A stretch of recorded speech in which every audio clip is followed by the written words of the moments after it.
Good evening, it's 6 o'clock on Tuesday the 26th of September 2017. Welcome and thank you for joining us tonight for the English edition of Aura News, bringing you the day's national top stories translated into English 6 days a week. The Parliamentary Commission of Productive Activity today approved the decree by the former President Buya Nishani, who asked for a review of the waste law imports. The members of the Commission voted in favour of the decree with the exceptions of the Chairman of the Commission and the MP Besnik Bare. Both men decided to abstain from the vote, instead defending their stance in favour of the law on waste imports. The Chairman of the Commission said that the law should be approved as it aims for a cleaner Albania. I have not changed my opinion about the proposal. We have always talked about import of secondary raw materials for the recycling industry, not just importing trash, clarified the Chairman of the Commission. Speaking on behalf of the opposition, the Vice Chairman of the Commission, Democrat MP Florian Mima, declared that the opposition will not allow the import of waste. I am promising you that the Democratic Party will be vigilant, and we also invite those who are interested in seeing a cleaner Albania to do the same thing. We must not allow the entrance of this project into Parliament, declared the Democrat MP. The Parliamentary Commission of Productive Activity also approved the decree for reviewing the bill on the Chambers of Commerce and Industry. The bill provides for obligatory membership of businesses in a Chamber of Commerce with applicable payment. After the approval in parliamentary commissions, the decrees are expected to be voted on in Parliament.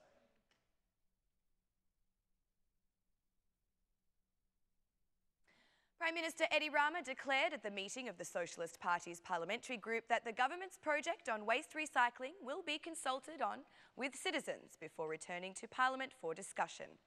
The Prime Minister argued that the withdrawal is not being made because the opposition is right, but because the citizens should be well informed about the project. Regarding the decree on waste, we will hold the same stance as we have already made public. We will withdraw from the project, not because those who reject it are right, not because the former president who returned the project to Parliament was right, but because it is the citizens' right to be well informed about this project. The project for waste recycling has nothing to do with the speculations that are being made for political purposes, and it also has nothing to do with the country's integration. This is something that is being done for the citizens. We are interested in informing all citizens about the aim of the waste recycling project, declared the Prime Minister. During the meeting, the Socialist Party's parliamentary group and the ministers signed an agreement of collaboration which will provide for better governance and cohesion between the government and the Socialist Party. According to the Prime Minister, the agreement will increase the quality of collaborative work over the coming 4 years.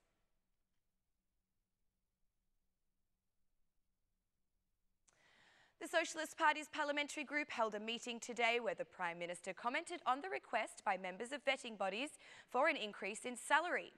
The Prime Minister considered the request to be inflammatory and stated that the salary appointed for the members of the vetting bodies is satisfactory. I'm really sorry that this debate has been opened with vetting. We are in a phase of deep restructuring of the government, and we know perfectly that the appropriate structuring of an institution is what is needed to get maximum results. Higher numbers of employees are not necessarily equal to great results, especially when we are talking about vetting. We will not spare the government's resources, and we will do everything that is needed, but abusive requests cannot be accepted without justification. This is an issue of special importance, said the Prime Minister. The issue also triggered debates within the Socialist Party's parliamentary group. Socialist MP Saimir Tahiri said that if more money is needed, it must be given, as the reform of justice is not an issue on which to be frugal. The Minister of Finance replied by saying that the maximum funding has been provided from the state's financial point of view, and this was assured in order to guarantee the functioning of these institutions. Meanwhile, the chairman of the Parliamentary Law Commission said that the request for an increase to the number of employees for vetting bodies is related to supportive services that have nothing to do with the core of the vetting process. Socialist MP Erion Brache said that the decisions related to state finances should not be discussed at the Commission of Economy.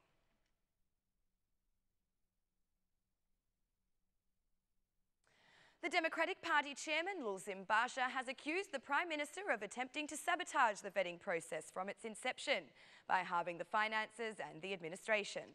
Mr. Basha claims the Prime Minister pays his staff more than the US President and questions why he does not have money to pay the councillors of vetting bodies. The DP chairman considers this to be a diabolical act which simply aims at hampering the judicial reform.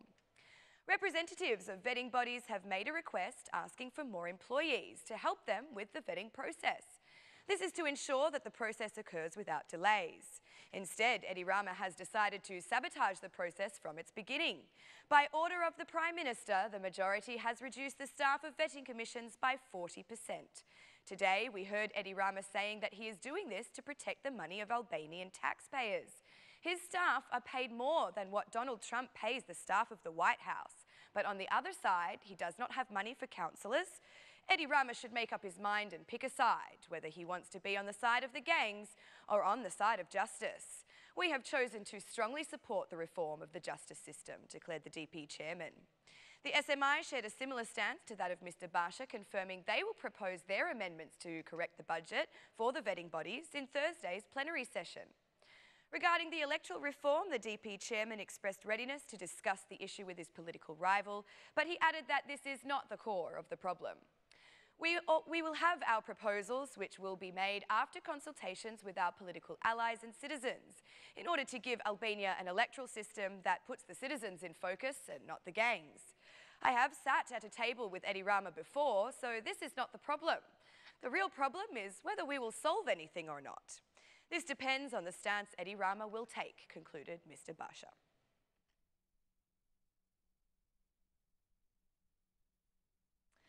The President of the Republic of Albania, Ilir Meta, today began an official visit to the Federal Republic of Germany, invited by his counterpart, Frank-Walter Steinmeier.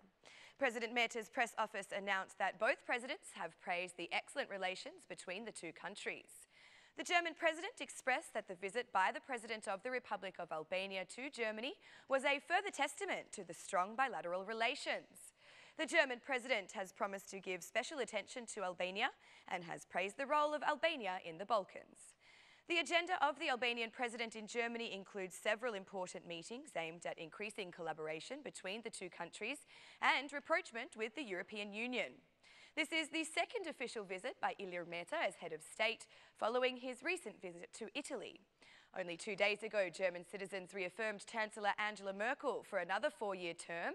The German ambassador to Albania declared that Chancellor Merkel's reconfirmation in the government will cause no change in the relations between Albania and Germany or the support given to the Western Balkans.